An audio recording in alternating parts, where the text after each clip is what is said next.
Un bureau qui ne paye pas de mine pour l'un des hommes les plus influents du Nigeria. Ça, c'est mieux. Johnson Funsho Odeshola est le numéro 2 d'une organisation riche de plusieurs centaines de millions d'euros. Ça prend beaucoup de temps et d'énergie. Il faut que j'aille prier maintenant, parce que si je ne prie pas, je n'aurai pas de force pour travailler. Sur la télé, une messe est retransmise en direct. C'est comme ça, tous les premiers vendredis du mois. Elle est célébrée à 2 pas de son bureau, de l'autre côté de cette porte. Un événement qu'il ne peut pas manquer. Johnson Odeshola n'est ni politicien, ni homme d'affaires. Il est officiellement pasteur dans l'une des églises les plus puissantes du Nigeria. Ce jour-là, des dizaines de milliers de fidèles sont venus de tout le pays. Des évangéliques pentecôtistes, pour qui la communion est une transe.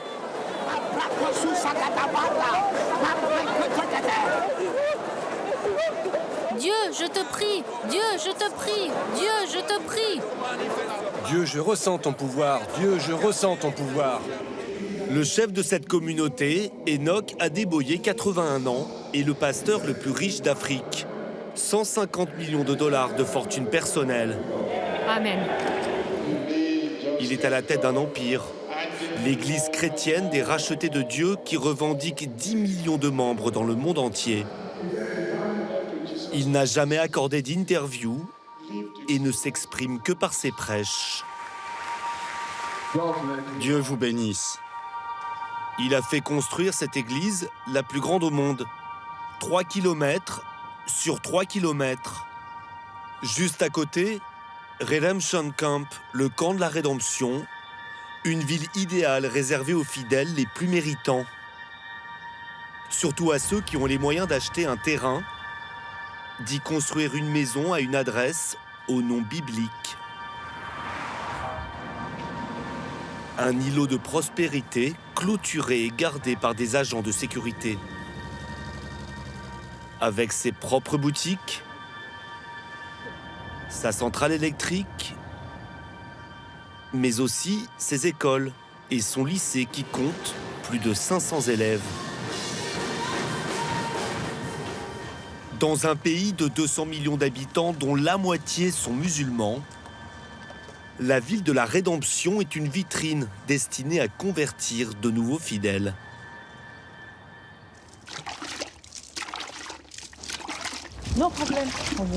Ici, on n'a pas de problème d'eau, parce qu'on a notre propre station d'épuration. Et l'eau du robinet est disponible et propre. On peut la boire. Odolale est née de père musulman, mais elle s'est convertie à l'âge de 16 ans. C'est un arbre à caoutchouc. Elle vit avec son mari dans la cité évangélique depuis 2 ans. Avant, le couple résidait à Lagos, la capitale économique, dans un appartement de 2 pièces. Là-bas, on n'avait pas souvent de l'électricité. Parfois pendant des jours. Et ici, Dieu merci, ça coupe très rarement. Je te remercie, mon Dieu, pour cette matinée. Ololade vit avec sa mère, ses cousins, ses 3 enfants et son mari Olumide, tous de fervents fidèles. Amen. En plus de l'eau courante et de l'électricité, dans cette ville, aucun embouteillage. Surtout, dans un pays où le taux d'homicide est 7 fois plus élevé qu'en France, il n'y a ici aucun risque d'agression. La sécurité est un problème majeur au Nigeria. Vol à main armée, kidnapping, cambriolage. Et ici, Dieu en personne est notre général en chef de la sécurité. Contrairement aux autres habitants, Ololade et son mari n'ont pas eu besoin d'acheter une maison. L'église la leur met à disposition gratuitement. Comment ça va? Un privilège lié à leur profession. Vous êtes sûr qu'elle va bien? Lui est médecin, elle sage-femme, à l'hôpital de la ville.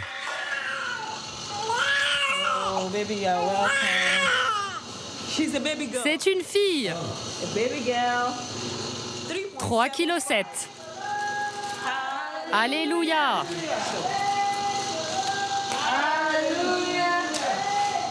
Ololade accompagne une cinquantaine de naissances chaque mois. Les accouchements sont gratuits et les familles qui ne sont pas membres de l'Église sont particulièrement bienvenues.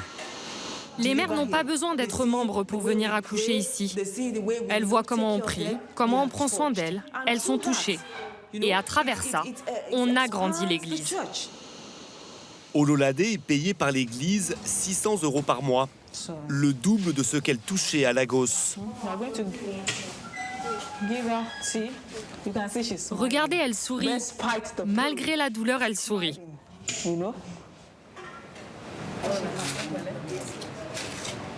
Mais l'organisation évangélique lui prélève 10% de son salaire.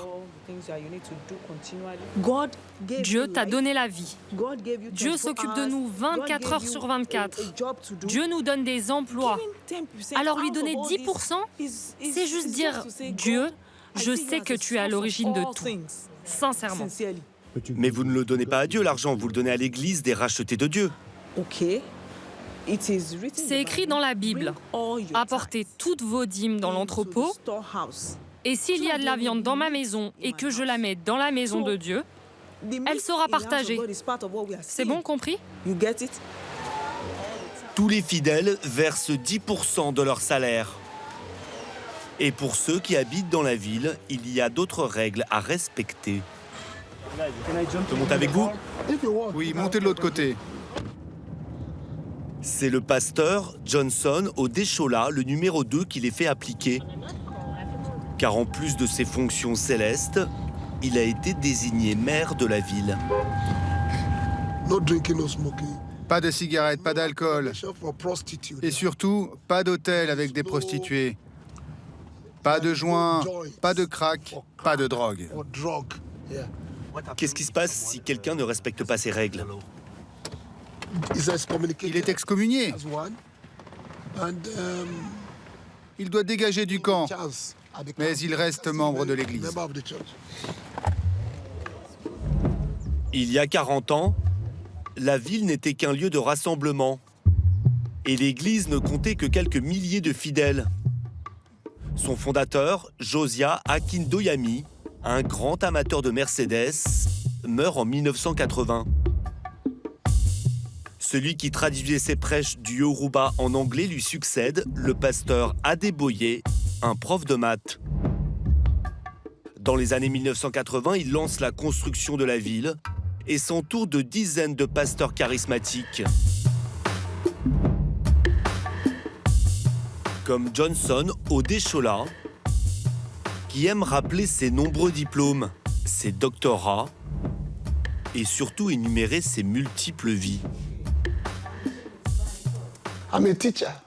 Je suis professeur, avocat, je suis un acteur, un écrivain. Oh mon Dieu! Le voici dans un téléfilm produit par l'Église. Tous les moyens sont bons pour répandre la parole des rachetés de Dieu. L'Église a de grandes ambitions, et pas seulement au Nigeria. Dans les pays pauvres, nos églises doivent être à 5 minutes à pied où que vous soyez, pour que vous n'ayez pas à marcher loin de chez vous. Dans les pays riches, chaque église doit être à 5 minutes de voiture.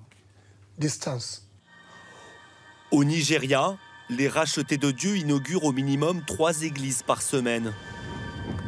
Et pour cela, il faut de l'argent. Je suis le pasteur Odeshola. Ouvrez la grille. Oh, pardon.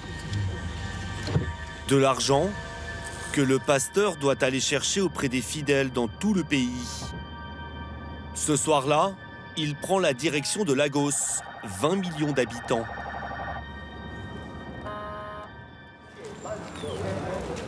Le lendemain, il organise une grande célébration dans la paroisse dont il a la charge depuis 10 ans.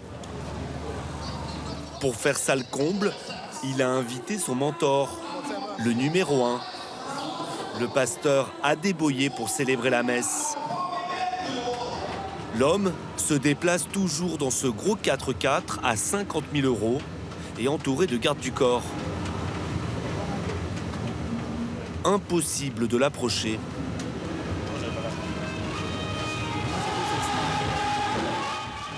Comme d'habitude, il est accompagné de son saxophoniste personnel qui annonce son arrivée.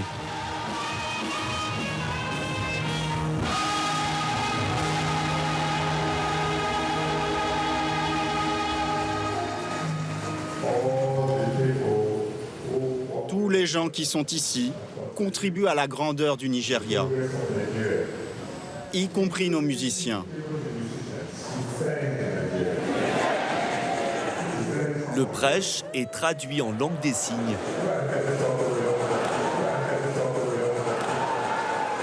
Pendant la cérémonie, distribution de passeports pour le paradis. En réalité, des enveloppes où il faut glisser des billets.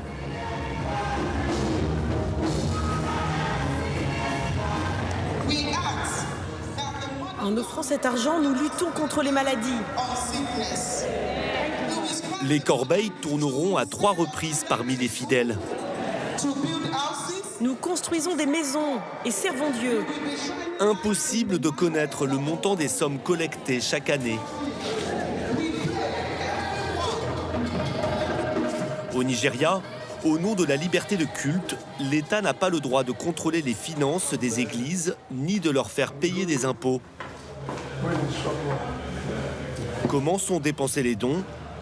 Le pasteur Odeshola nous montre des photos.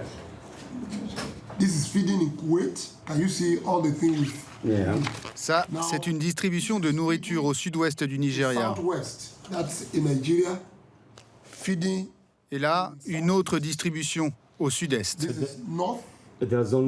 À part les photos, est-ce que vous avez des chiffres? Les photos parlent d'elles-mêmes. On nourrit des millions de gens. Donc vous calculez combien ça coûte de nourrir une personne et vous multipliez.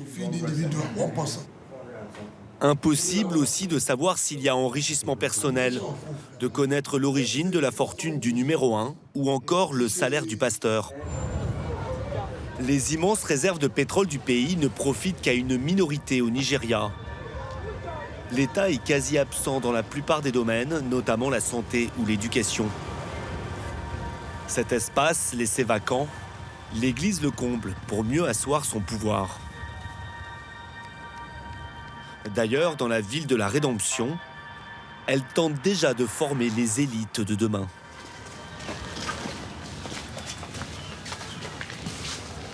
Seoun, 16 ans, rêve de devenir avocat.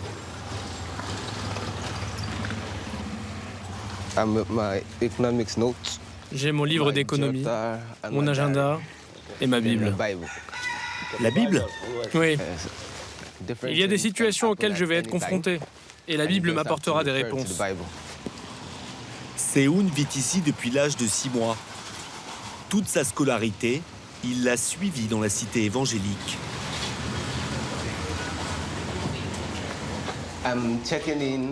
Je pointe là. Ça leur permet de vérifier si je suis là ou pas. Les règles sont strictes. Les téléphones portables sont interdits dans l'établissement. Le lycée, réputé comme l'un des meilleurs du pays, compte 500 élèves. La scolarité y est gratuite pour les fidèles. Le programme est le même que partout ailleurs, car il faut que ces jeunes puissent intégrer ensuite les meilleures universités. Donc les molécules continuent à pénétrer les cellules. En cours de biologie, la théorie du créationnisme, pourtant chère aux évangéliques et selon laquelle l'homme descend d'Adam et Ève, n'a pas sa place. Ils doivent connaître toutes les théories parce que si on leur pose la question et qu'ils ne peuvent pas répondre, ils n'auront pas leur certificat. Ils doivent répondre à la question, mais ils doivent croire la version chrétienne, c'est-à-dire que c'est Dieu qui les a créés. Mais alors vous leur mentez? Non, non, je n'enseigne pas de choses fausses. Je peux défendre Darwin, Je peux défendre cette théorie en tant que scientifique. C'est pour ça que j'ai eu mon diplôme. Mais je crois que je suis créé par Dieu. La plupart des gens ne croient pas que c'est Dieu qui nous a créés. Alors on fait comme si on était d'accord pour avoir le diplôme. Mais pour moi, c'est Dieu qui nous a créés. La religion, Seun baigne dedans depuis toujours. Son père, décédé quand il était bébé, officiait comme pasteur d'une petite église. Seun vit aujourd'hui avec sa mère. C'est la boutique. Bonsoir maman. Après le décès de son mari, Felicia se retrouve sans aucun revenu. L'église lui fournit un logement dans le quartier populaire de la ville évangélique pour elle et ses 2 fils. Elle ouvre un petit salon de coiffure et elle reverse, elle aussi, à l'église 10% de son salaire de 50 € par mois. Sa boutique ferme à 17h pile, car Felicia n'est pas seulement coiffeuse, elle a une messe à célébrer. Elle est où votre église? Là-bas, de l'autre côté de la route.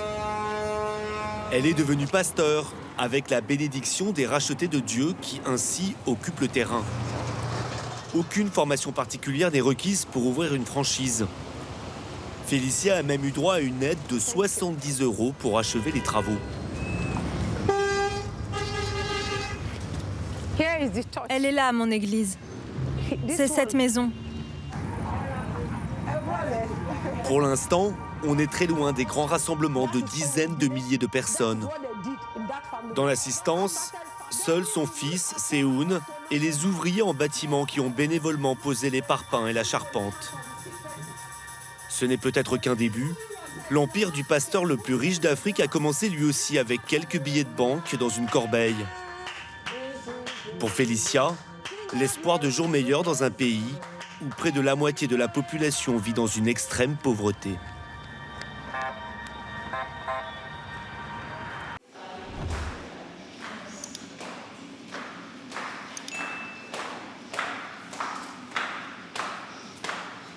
Et Isogi Ogbebor nous a donné rendez-vous chez elle.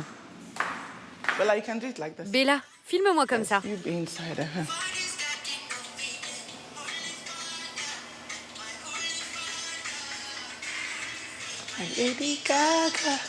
À 37 ans, cette Nigériane est multimillionnaire. Allez, c'est parti, on va faire la fête.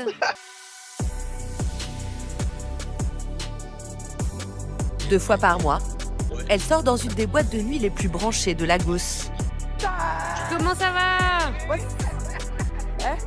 Ça, c'est Lise et ça, c'est Del. Del est maquilleuse. Laisse-moi essayer ce filtre sur toi. Lise tient une boutique de vêtements. Il y a aussi Amaka, une avocate. Salut les gars, comment ça va?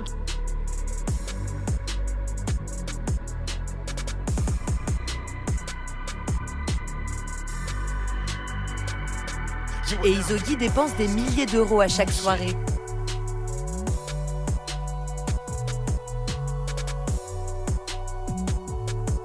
Des pluies de billets de banque sur ses amis. C'est l'usage quand on fait la fête à Lagos, où règne le culte de la réussite et de l'argent.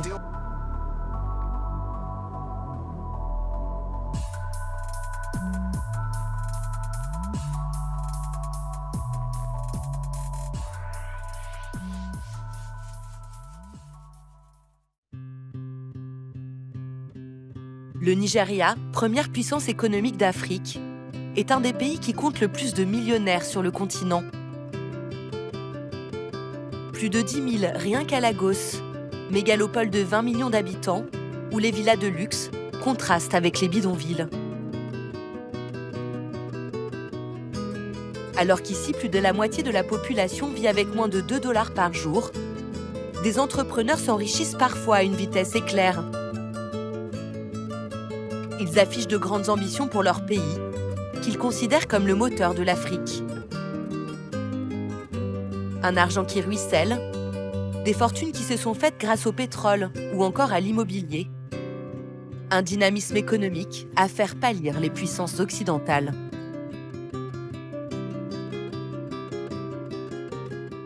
Depuis qu'Eizogi a fait fortune dans l'architecture d'intérieur, elle se déplace la plupart du temps avec une escorte policière. Qu'elle privatise, c'est possible au Nigeria, jusqu'à 750 € par mois.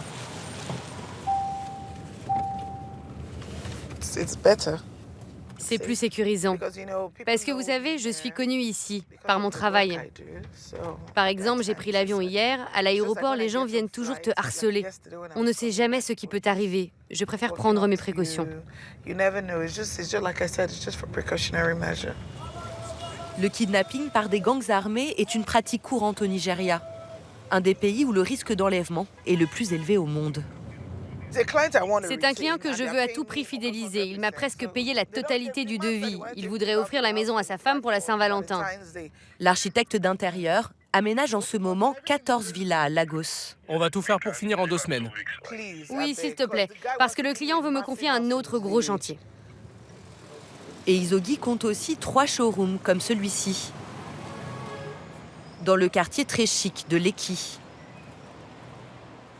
Cet ensemble, je pense m'en servir pour la maison d'un client. Elle expose sur 3 étages les meubles qu'elle vend à sa riche clientèle. Il faudrait mesurer la longueur. Ils adorent tout ce qui brille. J'adore ce style. Mes clients aussi adorent tout ce qui est classique ancien. Regardez les détails sur ce fauteuil, ce drapé. Ça ne se démode jamais. Combien coûte cette salle à manger? L'ensemble coûte 20 000 $.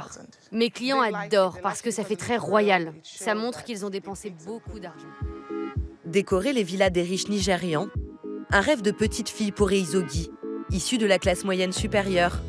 Ses parents tenaient une station-service. Alors qu'elle était employée dans une société d'assurance, elle décide il y a 7 ans de se reconvertir. Elle embarque son petit frère Raymond dans l'aventure. Il est devenu son bras droit.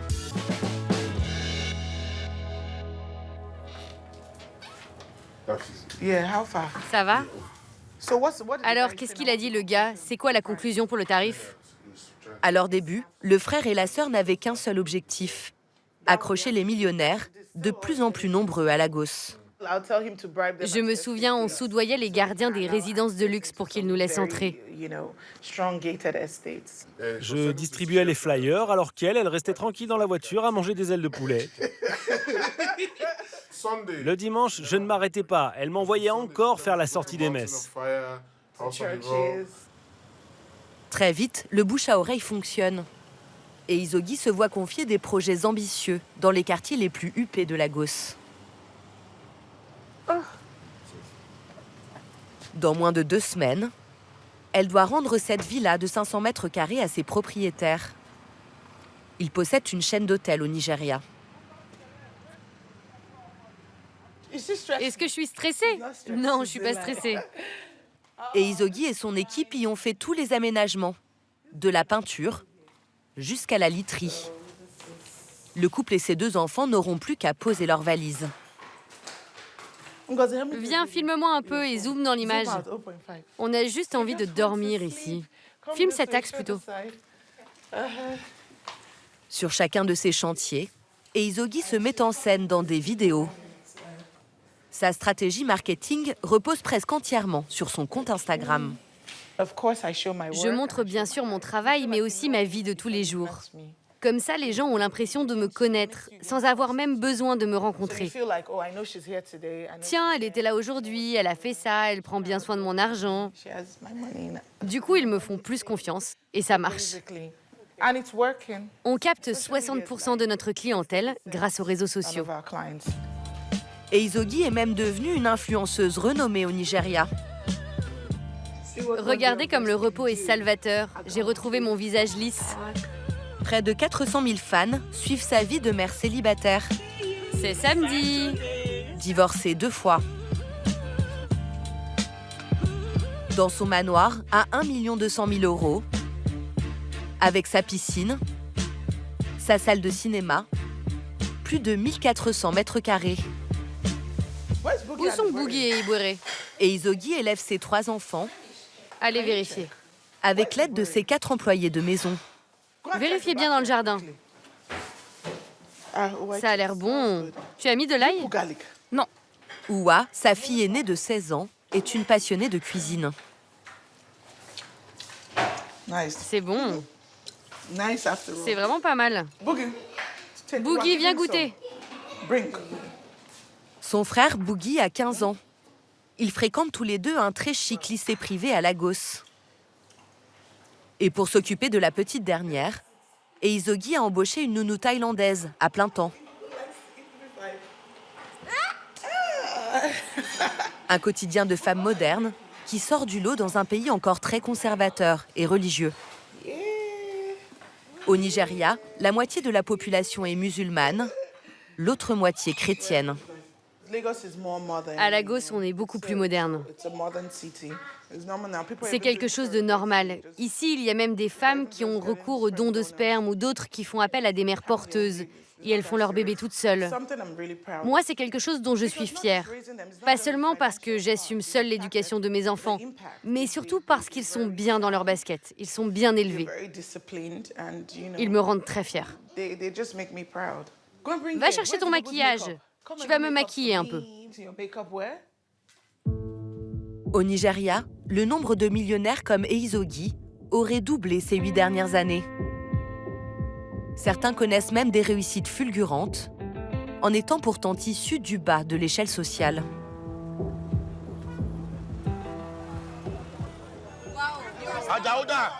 On vient récolter notre argent. Je sais.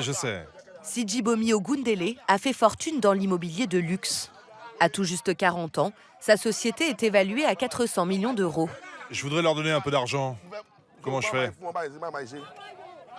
Il crée l'émeute à chaque fois qu'il revient dans le quartier où il a grandi.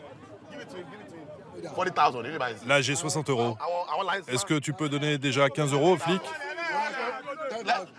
60 €, c'est plus d'un tiers du salaire moyen au Nigeria. Le reste, tu le répartis équitablement entre tout le monde. Allez. Allez, on y va. Qu'est-ce qu'il y a encore? C'est intense, dites-moi. C'est toujours comme ça. Et encore aujourd'hui, il n'y a pas tant de monde que ça. Moi, je sais ce que c'est d'avoir faim, je connais la pauvreté. Je sais qu'ils travaillent toute la journée au marché, et pourtant, ils n'ont même pas de quoi s'acheter à manger. Je sais ce que peuvent représenter 2 ou 5 € pour eux. Chaque mercredi, il fend la foule pour rendre visite à sa mère dans le plus grand marché de Lagos, Okearin. Elle tient un commerce ici depuis plus de 40 ans. Salut maman, comment tu vas? Dis donc, tu as beaucoup de clients aujourd'hui? Venez, je vous présente ma mère. Adeboukola est grossiste et vend exclusivement des produits Nestlé. Ça, c'est tout ce que tu as fait aujourd'hui? Oui, ça c'est que mes clients. Juste aujourd'hui. La commerçante de 70 ans a toujours travaillé dur pour élever ses 8 enfants. Son mari, décédé l'année dernière, travaillait pour un fabricant de moteurs. Jeune homme, viens voir. Sijibomi a dû commencer dès l'âge de 10 ans à travailler sur le marché. Je voudrais que tu me trouves du riz avec des haricots et des bananes plantains. Dis-leur de pas mettre trop d'huile. Tous les gamins que vous voyez là, ce sont des apprentis. Moi aussi, j'étais l'un d'entre eux. Le matin, j'allais à l'école et l'après-midi, je venais là. J'aidais ma mère à compter l'argent, à porter les cartons. C'est ici que j'ai appris les bases du commerce. Ce carton-là, il est mieux. Il avait déjà le sens des affaires. Il était très intelligent. Il me disait « Maman, tu devrais faire comme ci, tu devrais faire comme ça. » Et moi, je lui disais « Termine d'abord tes études, et après, tu feras comme tu veux. » Allez, salut maman. Comment l'enfant du marché est-il devenu un des plus grands promoteurs de Lagos? Sijibomi a sa version, un peu comme un conte de fées. Il raconte être parti vivre à Nice, le bac en poche. Il y aurait rencontré un prince saoudien qui l'aurait pris sous son aile et l'aurait aidé à se lancer dans l'immobilier, un des secteurs les plus dynamiques de Lagos. Avec plus de 300 000 nouveaux habitants chaque année, la métropole ne cesse de s'étendre. On y construit à tour de bras. Toujours plus de résidences sécurisées pour la classe moyenne. Toujours plus de tours au loyer hors de prix dans les quartiers huppés, comme à Banana Island. Dans cette presqu'île artificielle gagnée sur les marécages, vivent les plus grandes fortunes du Nigeria. C'est là que Sijibomi Ogundele construit la plus grande tour de Lagos, un immeuble ultra luxe de 15 étages, avec 20 appartements en duplex.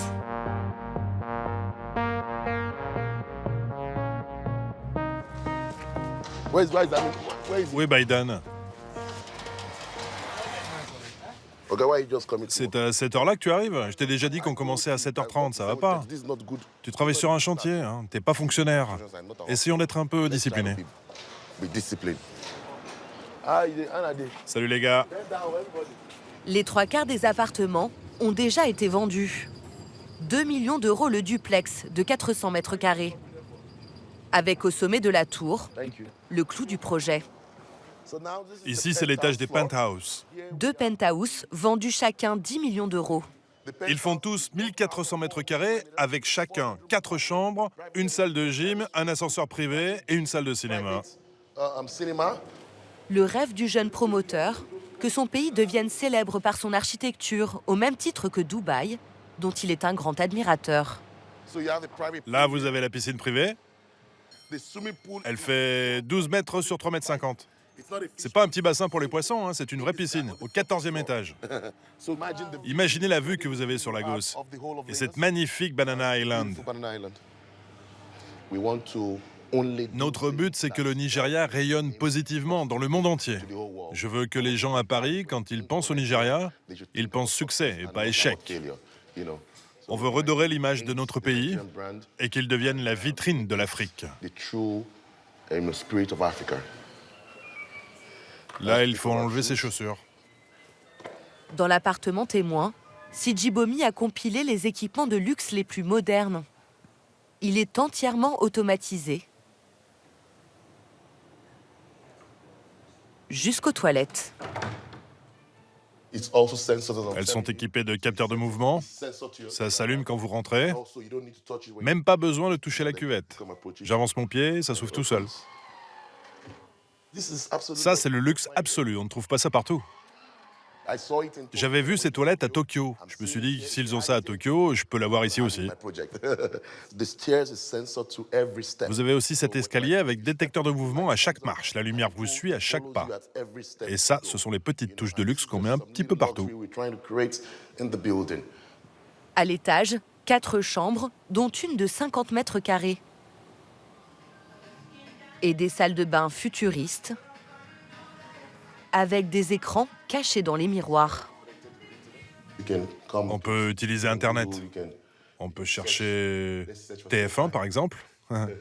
J'avais vu ça à Dubaï, dans un hôtel 5 étoiles. Waouh! Ils ont réussi à intégrer un écran dans un miroir. Et donc, on les a importés du Portugal. L'ambitieux promoteur a installé ses bureaux dans cette tour du centre de Lagos. Son entreprise est aussi présente en Chine, en Espagne, en Afrique du Sud ou encore à Dubaï. Bonjour. Au total, plus de 500 employés. Bonjour à tous. La stratégie de l'entreprise, elle est prête? Oui, elle est prête. Je la veux sur mon bureau dans 1 heure. Le jeune apprenti du marché d'Okéarine se rêve à la même table que les puissants. Il en a même fait une fresque exposée au mur de son bureau. Ce sont mes mentors virtuels. Il y a Warren Buffett, comme de Médicis, Margaret Thatcher. Ici, il y a Napoléon, l'un des plus grands hommes de guerre. Donald Trump, pour moi, l'un des plus grands promoteurs au monde. Gandhi, il est là parce que c'est un homme de paix. Quand je suis confronté à des difficultés, parfois, quand je rencontre trop d'obstacles et que je ne sais pas quoi faire, j'ai besoin de paix, de pouvoir bien réfléchir. Donc je me demande ce que ferait Gandhi à ma place. Et là, il y a moi, au centre de tous. Des jeunes millionnaires aux ambitions sans limite. dont certains ont choisi de miser sur les nouvelles technologies. Ayabomi Awobokun est le fondateur d'Enyo, l'entreprise qui a dépoussiéré le secteur des stations-service au Nigeria.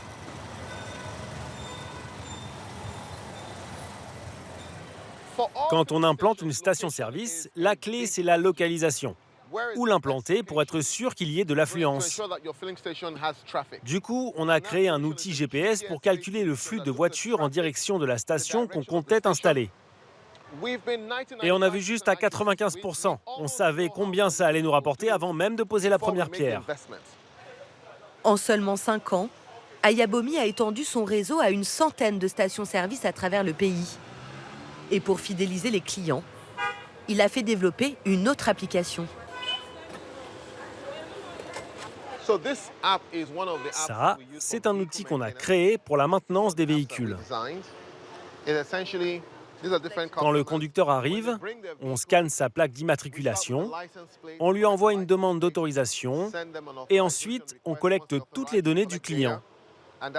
Son nom, des informations sur sa voiture. Comme ça, on peut tracer le client et lui proposer des services de maintenance ou des offres marketing. Ayabomi Awobokun et ses coactionnaires viennent juste de revendre Enyo à une société concurrente, un peu moins de 90 millions d'euros. Pour investir, il est toujours à la recherche de start-up nigérianes innovantes. Il y a plein d'applications qui cartonnent ici. Vous avez par exemple V-App. C'est une application de gestion de finances. Elle ne sert pas seulement pour payer, on peut aussi faire des investissements. On peut aussi payer ses factures ou mettre du crédit sur son téléphone, tout ça depuis son mobile. Je l'utilise et c'est 100% nigérian. On est très imaginatif, très innovant, et notre jeunesse fait des choses incroyables. Je suis sûr que je vais découvrir ici le nouveau Facebook ou le nouveau Pixar. Bonjour, comment ça va? J'ai rendez-vous avec Ferdinand.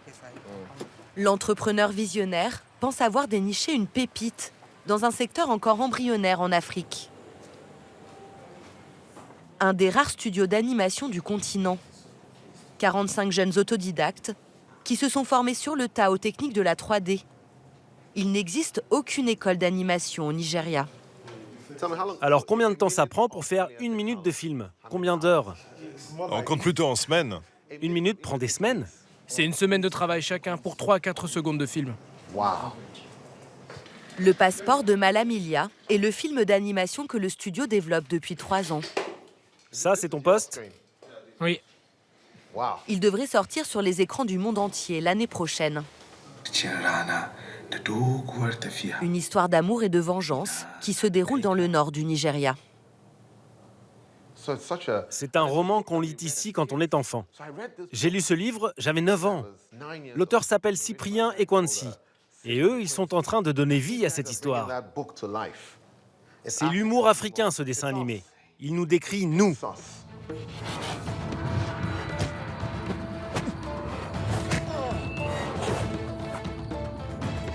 Parmi leurs créations, il y a aussi Bienvenue chez les Igwe.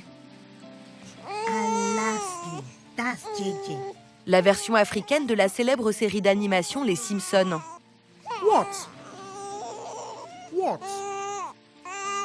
Des projets ambitieux et très chers à produire. Notre problème, c'est qu'on a besoin d'argent pour recruter. Ferdinand, 35 ans, et Chekwebe, 30 ans, sont les deux fondateurs du studio. Si on cède 20% des parts de la société pour lever 2 à 3 millions de dollars, ça nous va. Si on se met d'accord sur l'évaluation des actions, on peut vous débloquer de l'argent en quelques semaines. Ça prendra pas des mois. Moi, je peux apporter 500 000 $ de ma poche. En attendant, je peux déjà vous faire une avance de 100 000 $ pour vos dépenses urgentes. Pour les créateurs du studio, Abayomi apparaît comme l'homme providentiel, celui qui leur permettra peut-être d'accéder à la cour des grands. C'est une nouvelle ère pour l'Afrique. Tout le monde est tourné vers nous.